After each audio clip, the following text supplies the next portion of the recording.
పెట్టుబడి సాయం అందని రైతులు రుణమాఫీ కాక పెట్టుబడి సాయం జరగక కేసీఆర్ గారి టైంలో ఉండే రైతు బంధును కూడా కనీసం అమలు చేసే పరిస్థితి లేక ఆగమాగమైపోతుంటే ఇవాళ రైతు బంధు మొత్తం అందింది.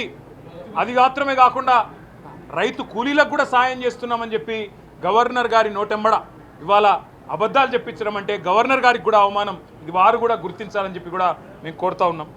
సాగునీటి సంక్షోభం రోజు రోజుకు తీవ్రమవుతా ఉంది.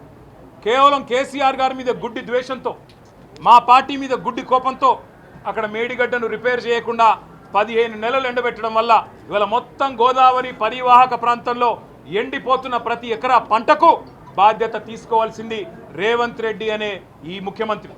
రేవంత్ రెడ్డి అనే చేతగాని ముఖ్యమంత్రి వల్ల ఈరోజు రాష్ట్రంలో లక్షలాది ఎకరాల్లో పంటలు ఎండిపోతుంటే ఆ పంట ఎండిపోయి అవస్థలు పడుతున్న రైతులు, తమ పొలాన్ని నిప్పు పెట్టుకుంటున్న రైతులు, తమ పొలంలో ఇవాళ గొర్రెలను మేకలను మేపుతున్న రైతులు వాళ్ళు ఎదురు చూసిండ్రు గవర్నర్ గారి ప్రసంగం నుంచి.